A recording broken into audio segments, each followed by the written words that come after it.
Assalamualaikum everybody. Mama, what story are we going to be reading today? Yeah, it's The Dragon to the Rescue. So, do you know who's the author of the story? Yes, the author and illustrator is Sienna Williams and Joe Byatt. That's great. Now, let's start reading. Albert was new at school and he felt quite nervous and shy. He watched the other dragons loop the loop around the sky. Whoosh! Went the scorching flames. As fire swirled around the air, Albert was so amazed that he stopped to look and stare.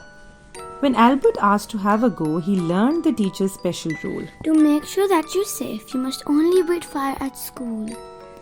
Albert understood, but his classmates whispered together, Those school rules are silly. We should forget them forever. In next day's fire class, everyone performed like a pro. Albert started to feel nervous and then it was his go. Albert spluttered and coughed. Then he let out a loud croak. But instead of flames of fire, he coughed up little puffs of smoke. Albert felt confused. He took one more deep breath and blew. He closed his eyes, but this time he sneezed a smoky achoo! He can't do it.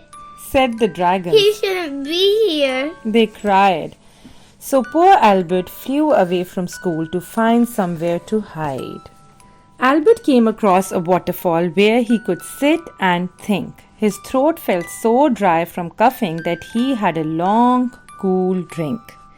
He took gulp after gulp until his cheeks bulged large and round. But suddenly Albert paused when he heard a familiar sound. There were flames going whoosh as the naughty dragons flew about. Albert was so surprised he couldn't help spitting his water out. His classmates couldn't believe it. They watched their flames all disappear. What are you doing? Cried Albert. You know you can't breathe fire here.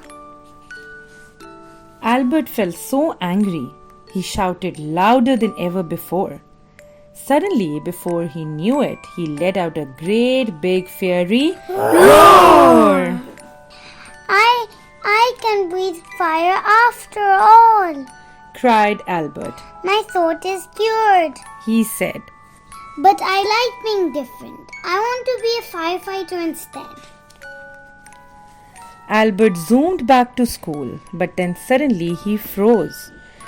Before he arrived, a smoky smell went up his nose. We kept on breathing fire.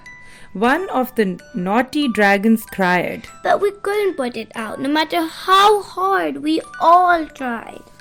I know how to help, said Albert. Don't worry, everyone. He took a gulp of water, then with a hiss, the flames were gone. Thank you, they all cried. You're the bravest dragon in the land. We always thought the rules were silly, but now we understand. The next day at school, Albert arrived to claps and cheers. Now he had found his talent, he forgot all of his fears. Well done, Albert! Suddenly, he was a hero and his teacher thought so too. Now, when he grew up, Albert knew just what he would do. The end. Okay, so what do you think is the moral of the story? I think the moral is every hero needs to find the fire inside them.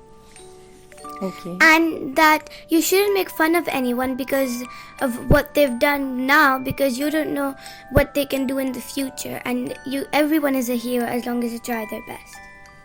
That's great. Now, say your bedtime prayers. Bismillahirrahmanirrahim.